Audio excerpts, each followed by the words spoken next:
Hello, I am Nikki Eisenhower, and this is Emotional Badass, where Moxie meets Mindful.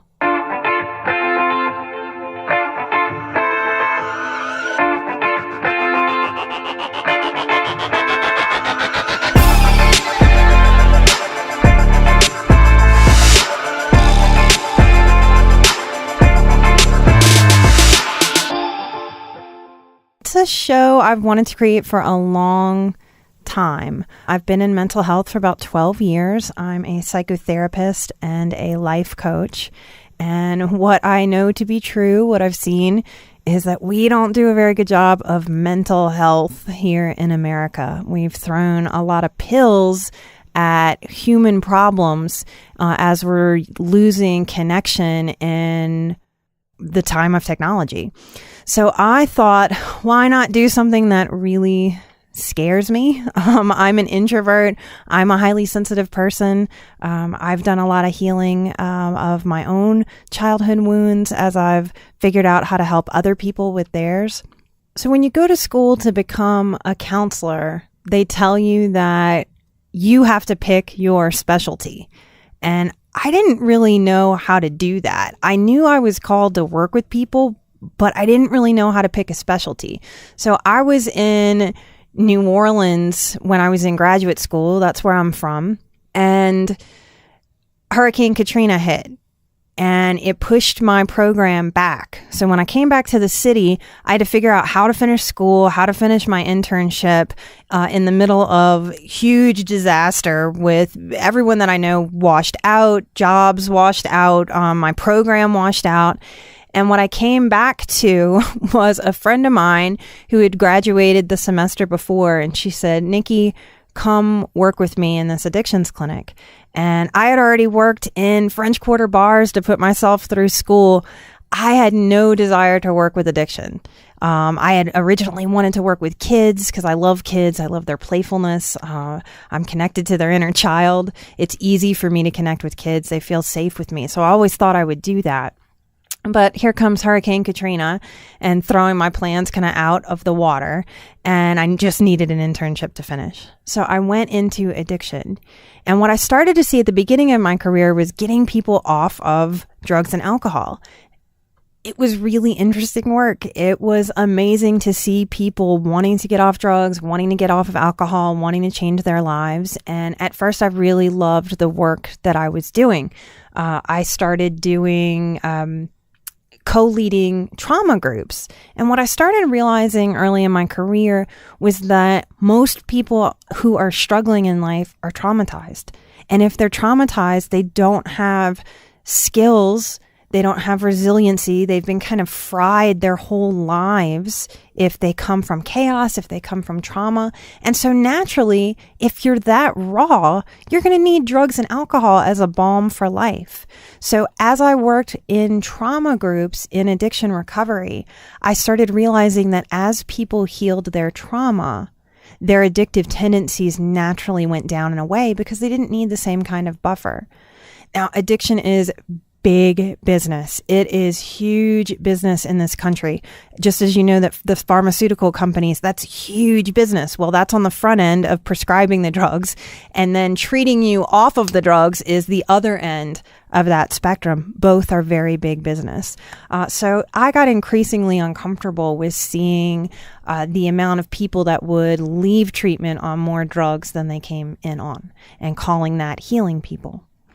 So as I worked, the short story of it is that I became less and less clinical, less and less you have this mental illness, less and less you have a disease, then what do you need to live in harmony with yourself, with this crazy, chaotic technological world that we live in? And so I started teaching more and more and more of emotional life skills. And I don't know about you guys, but I didn't get any classes growing up about emotions, what to do when I'm disappointed, what to do when I'm scared, when am I supposed to push through fear, and when am I supposed to give into it and quit? What is the difference between trying really hard and shooting for perfectionism that I can never, ever hit? What do I do when people in my life violate my trust? Those were the human person-to-person things that daily seem to stress people out, seem to make our lives so much harder than they need to be. Those are the skills that I think we're craving as a country, as individuals, as people. How can we have healthy relationships if we don't ever see the intimacy of a healthy relationship? If we don't see people around us changing and growing, how will we change and grow? So I've been wanting to do a podcast for a very long time. A couple summers ago, I did a guest appearance on the Highly Sensitive Person podcast. I'm on episode 65. Kelly, hi, I hope you're doing well. And I talked about narcissism and highly sensitive people being like magnets for each other. And I got such a huge response from all over the world. It'll make me tear up a little bit. There's that sensitivity coming out. You'll see that if you listen to this show, I'm sure. But I got such a response from all over the world that it really, really pushed me to want to get out of my comfort zone. I am an introvert. I am a highly sensitive person. We're going to talk a little bit more in the next show about what it means to be introverted versus highly sensitive versus an empath. But I'm pushing against my growth edge to give more of that emotional education that I think we're not getting. And part of that is psychology. Part of that is spirituality. Part of that is how to let go and be more in the flow of life without resisting the change that is inevitable. And growing skills, because those are skills. And I want you to know that if you're unhappy or struggling or didn't get the emotional skills that you needed, it's just skills. It's just practice. And if you feel called to make your life better in those ways, I hope to be a source to help you figure that out. Emotional education is a passion of mine. I had a vision before I did this show of a young girl being at home in front of her computer and Googling, trying to figure out why she was so upset, why she was depressed, why she was unhappy in her family. And I thought, I have to get out there and do a show and share.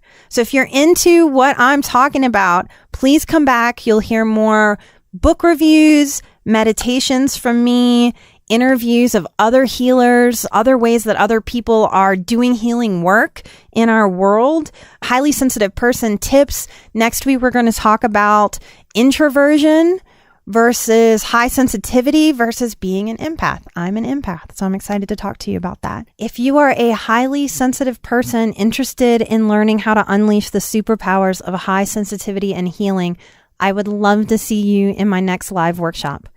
I'll be in Houston, Texas, April 27th and 28th. I'm really excited to bring together a group of highly sensitive people. For a lot of us, it'll be the first time that we are in a room with the other 20% of us that exist. I'm excited to bring those energies together and to share a bit of my story. And I would love to have you there. Come sign up at my website, nikkieisenhower.com, and I will add a link to Emotional Badass as well.